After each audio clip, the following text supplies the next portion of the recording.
We learn about God that victory comes when we adhere to His Word. We adhere to His Word better when we're trained by others, we follow God's instructions, and then, as Joshua did, when we call others to follow. Because in repeating what God has said, living it out, but expecting others to follow, these words truly become internalized. Second thing we learn about God, there are amazing parallels between Joshua and Jesus.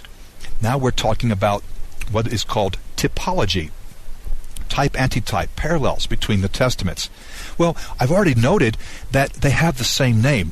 When I read from chapter 1, I know for some of you I kept saying Jesus, and you're saying, that sounds funny. Well, there's no divine language. But I did that to emphasize this is the same word.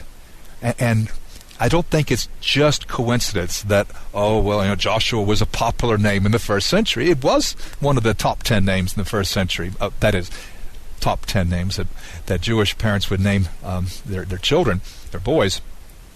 But they're also both commanders. Joshua was the commander of the Israelites. Jesus is the commander, not of a physical army, of course, but of a spiritual army. Joshua was the leader of physical Israel. Jesus, the leader of spiritual Israel. Joshua led the people into the promised land. Jesus leads us into our promised land, our rest that Hebrews 4 talks about.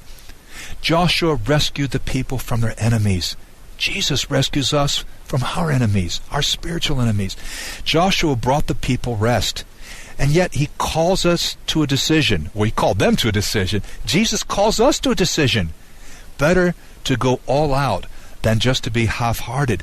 Called to a decision, to remember our past, where we've come from. In the case of the Israelites, it was idolatry. In our case, it was the world. And to understand that we're going into a land that is still characterized by idolatry. In our Christian lives, we have to be on our guard. We've got to be careful. We're called to a decision. So the second thing we see about God is that there are numerous and deliberate and inspiring parallels between the two Joshuas, or should I say the two Jesuses. And thirdly, we need to discern what God is doing.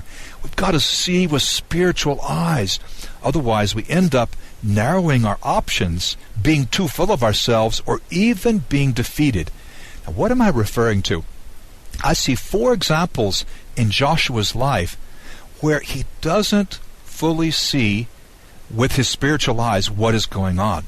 One I referred to already in Numbers 11:28, when the Spirit comes upon a couple of the men who are not with the 70 and Moses.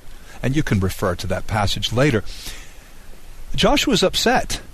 This idea that God might be doing something outside those who are assembled really bothers him. And he says, restrain them.